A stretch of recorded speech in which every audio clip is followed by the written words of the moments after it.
Mummy ഞങ്ങൾ പോട്ടെ, ഒന്ന് പ്രസവിച്ചിട്ട് വരാം. സാരില്ലടാ, നീ എവിടെ പരിപാടി അവതരിപ്പിച്ചാലും ഇത് തന്നെയാണല്ലോ നിന്റെ വിധി.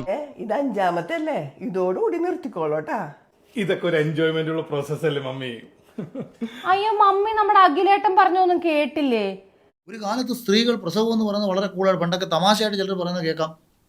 ആ സ്ത്രീ അവളെ പ്രസവിച്ചിട്ട് പോയിരുന്ന് ആ 2 കിലോ അരി ഇടിച്ച് അവിടെ വെച്ചിട്ടുണ്ടെന്ന്. ചാടി എഴുന്നേറ്റ് പഞ്ചായത്ത് ഗ്രൗണ്ട് വഴി 2 റൗണ്ട് ഓടി. ഒന്ന് പോടോ. പൂർണ്ണ ഗർഭിണി നെല്ല് കുത്തിക്കൊണ്ടിരുന്നപ്പോഴാ പ്രസവവേദന വന്നത്. ആ ഒലയ്ക്ക് അങ്ങോട്ടൊന്ന് ചാരി വെച്ചിട്ട് അപ്പുറത്തെ മുറി പോയി കുഞ്ഞിനെ പെറ്റിട്ടിട്ട് ഇപ്പുറത്തേക്ക് വന്നിട്ട് അമ്മായി ഒരൊറ്റ ചോദ്യ, എന്താണ് ആ ബാക്കി നെല്ലും കൂടെ ഞാൻ കുത്തണോന്ന്. അപ്പൊ ഇത്ര നിസാരമായിട്ട് സ്ത്രീകൾ വളരെ എൻജോയ് ചെയ്തിരുന്ന ഒരു പ്രോസസ്സിനെ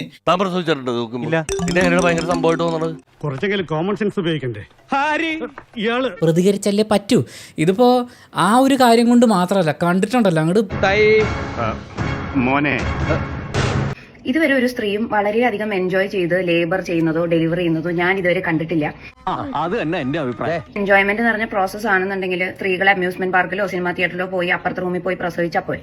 അതൊന്നും മനസ്സിലാക്കാനുള്ള ബോധം അവനും ഇല്ലാണ്ട് പോയി. പിന്നെ നമ്മുടെ അരികുത്തലിന്റെ കാര്യം, സർവൈവ് ചെയ്താലല്ലേ അരികുത്താൻ പറ്റൂ. പിന്നെ ഡെലിവറി കഴിഞ്ഞ് പോയി അരികുത്തുന്നത് അവർക്ക് വേറെ വഴിയില്ലാത്തത് കൊണ്ടാണ്. അല്ലാതെ ഒരു സ്ത്രീയും ഡെലിവറി കഴിഞ്ഞതല്ലേ എന്നാ കുറച്ച് അരികുത്തിയേക്കാം എന്ന് വിചാരിക്കില്ല.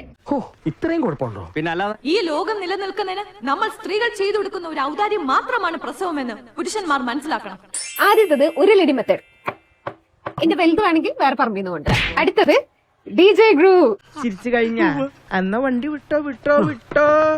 എന്റെ മക്കളെ ചാടി എൻജോയ് ചെയ്താ കേട്ടോ. ശരി. ഇവർക്കൊക്കെ നാണാവില്ലേ? ഇവരെ കൊണ്ട് ഞാൻ തോറ്റു. അതന്നെയാ അവരും പറയണത്. ഉണ്ണിയേട്ടനെ കൊണ്ട് തോറ്റു അത്രേ.